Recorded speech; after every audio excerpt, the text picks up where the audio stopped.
Kelvin, there's been some good nights by your point guard, but I believe it was 22 of the 33 field goals he either scored or assisted on. Can you kind of talk about the impact that he had just all around tonight? Well, not everybody can be an alpha, you know, and there's been a learning curve with this team because we're not a veteran team. You know, a good way to judge this team early on in this conference especially is Reggie Chaney versus JoJo Tucker. You guys aren't coaches, so you don't know what I know. You can only guess. I mean, I really miss Reggie's experience. You know, and that really showed up on the road these last two games. You know, it's,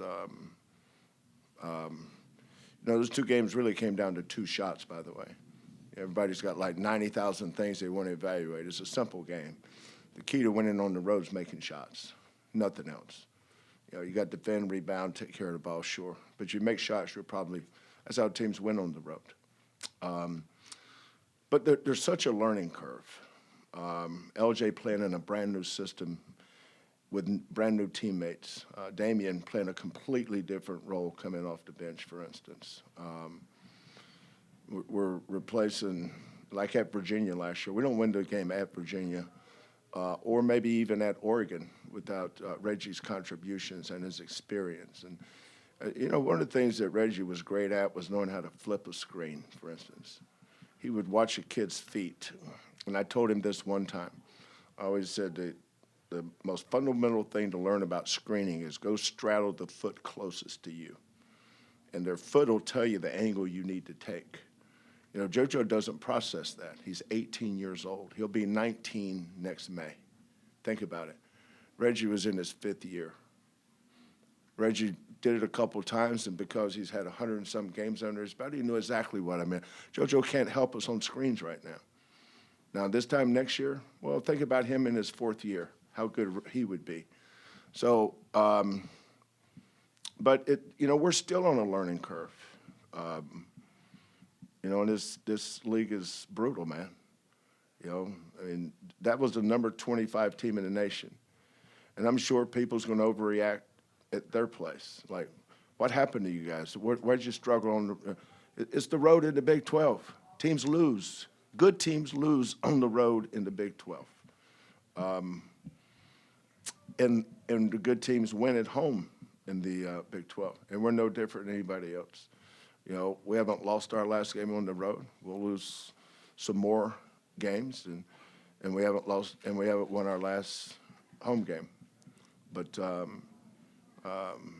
when you're an old coach like me, you just learn never to overreact to everything, and I never do. But this one over here, and I had a little talk today, and I told him how much I appreciated him. Not for anything he's done other than how far he's come. When I recruited Jamal, he was for lack of a better term, he was a turd. Didn't have the greatest attitude, wasn't the easiest kid to coach. But God put him with me for a reason, because he needed me. He needed a coach that would put their thumb on him, because a weaker coach, Jamal would have took advantage of that guy. He needed somebody that would put him in his place, because he needed to be put in his place. Now he's as good a face of our program as we've had in the 4 years I've been here. And it's not because he played a game tonight. By the way, he may never have a game like that again. Like, somebody's going to make a statement, boy, if he plays like that every night, he's never going to play like that again, probably. Those games will happen once in a lifetime. And then somebody's going to say, well, if it weren't for Jamal tonight, I mean, some of these statements are unbelievable. But Jamal is a culture leader. This one here is a culture warrior. He represents our culture. But Jamal's leadership skills, I like today in shoot around. We met Monday, and I was already over TCU after we had a morning film session, afternoon film session, then practice. Once we got the afternoon film session, there's nothing about TCU that needed to be said or done. We had to get ready for Texas Tech. That was it. People didn't want to relive a loss 5 days later. My feeling would be get a life. That ain't got nothing to do with who we are. Our deal is how do we? Whose Frenchies is that? Huh? Who got the Frenchies? Oh my God! Yeah. It must be nice to be a media guy at University of Houston. I'm looking at that French and Buck looks familiar. Oh, that's a Frenchie box. Frenchie's on time, by the way. What was I talking about? Yeah. What was I talking about? Yeah. So, but yesterday's practice was important. Today's shoot-around was important. Saturday's game was not important anymore. You know, most teams will lose at TCU. Most teams will lose at Iowa State. So why are we talking about that anymore? Once you guys get used to the Big 12, you'll realize that that's part of the deal. You know, like Texas, what happened to Texas Tech tonight? They're 25th ranked team in that. That's not the last road game they're going to lose. It's not the last road game we're going to lose. Everybody loses on the road. This is not the American. You know, But in shoot-around today, I just made a point to have a little chat with Jamal. Because I started thinking about this, you know, I probably don't tell these guys enough how much I love them, how much I appreciate them, you know. Because I know that sometimes I'm not always the easiest guy to play for, but there's a reason why they always come back, you know, and that has a lot to do with their mamas and daddies and the character that these kids have, and I'm proud of them. Kelvin, to get that many points in the paint, did you guys see something, you know, game plan wise that you could take advantage of? Yeah, well, from the opening tip, you kind of could tell what we're trying to do. You know, because of how we play, you know, we're not, if we're playing through our post, we're not going to get as many offensive rebounds, for instance. Well, before you ask me the offensive rebounds, there's usually a method to our madness. You know, like the second half, I moved J1 off one block to the other because, you know, they had a detour sign up in the paint to his left hand. I said, well, J1, sometimes we got to take the exit before we get to the detour sign. J1's good off either block. You know, sometimes he struggles with belief in himself, and sometimes I have to believe in him before he can believe in himself. That's why I keep going back to him. But, you know, there's a lot of teams in this league's got 7-footers, but we've been playing against 7-footers for 10 years now. Playing against 7-footers, just another day at the park. Everybody has a 7-footer in the American too, seems like. I know South Florida did, Central Florida did. I can go down, Cincinnati always did. Everybody had 7-footers. I mean, we're used to playing against 7-footers. It's not a big deal for us. But where we had an advantage tonight was J1. I thought we had the same advantage on Saturday. We just didn't shoot the ball well.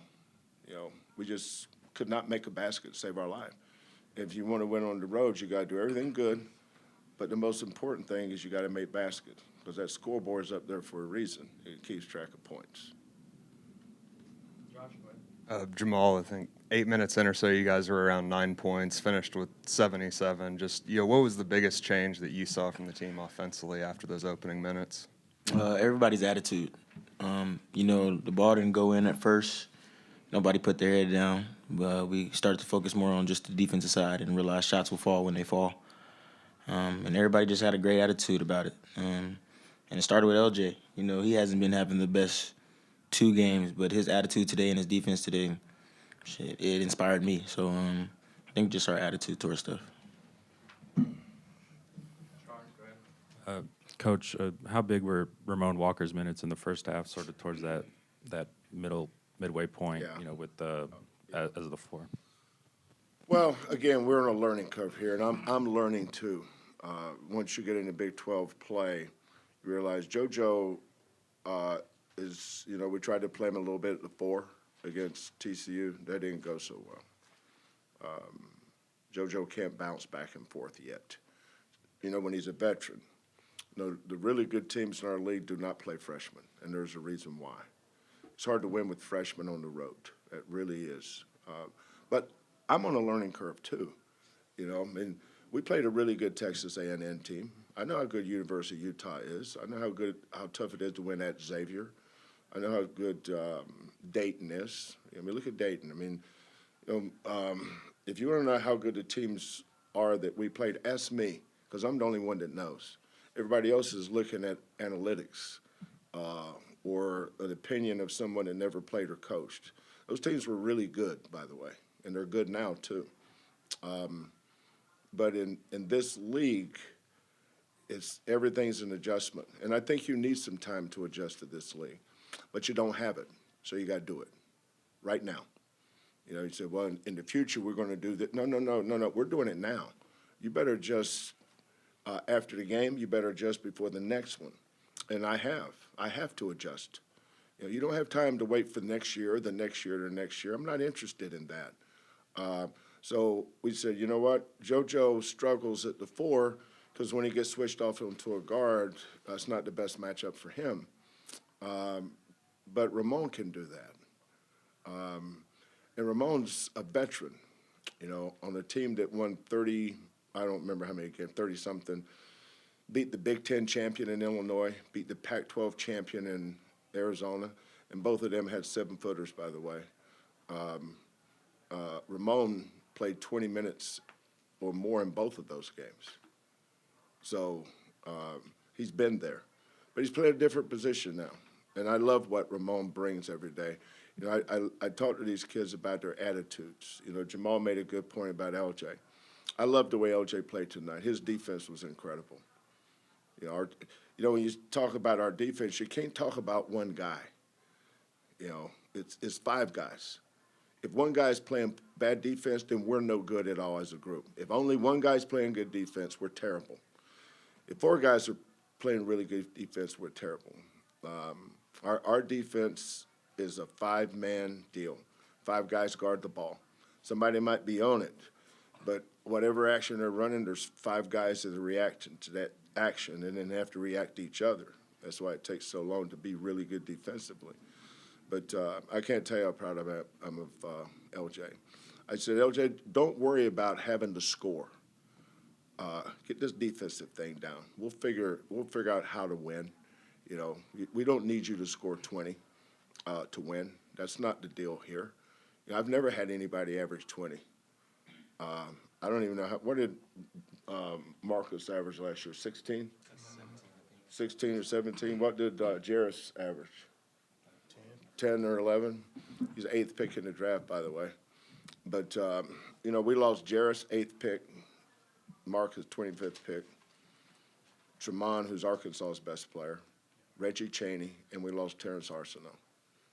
So we're having to adjust seem like every day is an adjustment. Think of all the guys we lost. Now, we just took 2 teams down to the last possession on the road. And somebody had the nerve to ask me what was wrong with us. I mean, I can't fathom that. What's wrong with us? It's hard to imagine the question. Juan, what are your thoughts about what Coach said? Sometimes he has to believe in you to get you going. Just start off with me by playing with confidence. And just all the hard work that I put in, reps after reps, every day. And Coach trusts me with the ball in my hands and know that if I get the ball, I'm going to make the right play, even if I don't score. So just having that trust in me, knowing that somebody trusts me more than myself sometimes, it's kind of a confidence boost that knows that, you know, whatever I do, you know, they're going to live with the result. And not even just me. You know, Coach have a lot of confidence in Maul, too, you know, LJ, E-Man. And sometimes we get down when we miss a shot or, you know, defensive breakdown, and Coach just said, you know, come on, just keep going, you know, keep playing. And, you know, you want a coach like that instead of